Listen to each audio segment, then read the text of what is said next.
Nonostante la richiesta di rinvio di una settimana per la discussione del bilancio 2016, la maggioranza consiliare del Comune di Agrigento oggi non si è presentata in aula, facendo di fatto slittare di altre 24 ore la trattazione. Intanto cresce in città il malumore creato dall'ordinanza sindacale riguardo il conferimento della differenziata, un'ordinanza che non tiene conto delle particolari esigenze che riguardano anziani e disabili.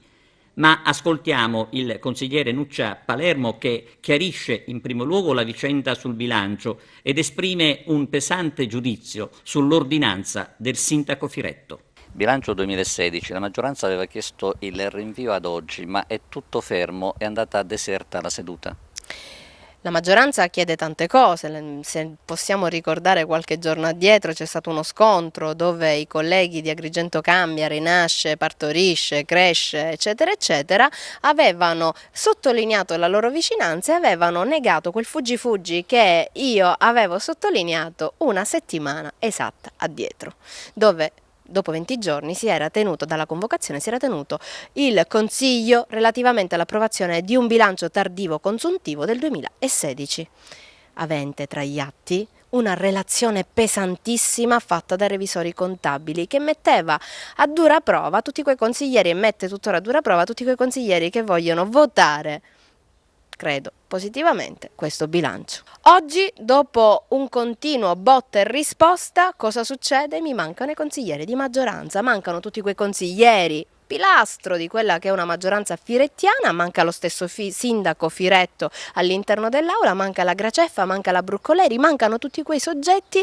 che durante la campagna elettorale erano a viso scoperto accanto a questa maggioranza, a questo sindaco che oggi perde scettro, poltrona e quant'altro. L'ordinanza del sindaco Firetto sui rifiuti, sulla differenziata, ha scatenato un mare di lamentele per il contenuto della stessa ordinanza, che è contestata dai cittadini perché è assurda proprio. È un'ordinanza dall'azione politico-amministrativa schizofrenica che non tiene conto di quelle che sono le esigenze del territorio, che non tiene conto di quelle che sono le esigenze di tutte quelle fasce più o meno deboli della nostra città, che non tiene conto dei cittadini.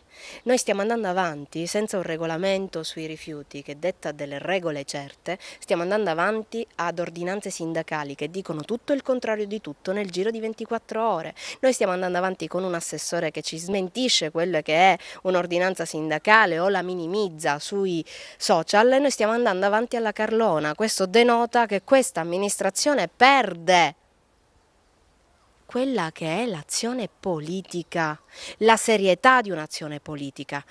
Cosa dire? Stanno bruciando 40 anni di storia, prima l'assessore Amel che da consigliere viaggiava bene, da amministratore diciamo che è abbastanza criticabile, ed un sindaco sempre meno presente, sempre più assente in quelle che sono le massime manifestazioni, ma sempre più assente sul territorio.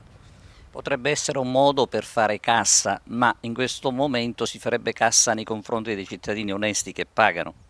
Il buon modo per fare cassa è incentivare le attività, riprodurre e rimovimentare il tessuto sociale. Non è sicuramente confondendo le idee a cittadini che cercano di rispettare quelle che sono delle regole contraddittorie in molti casi che cambiano dall'oggi al domani.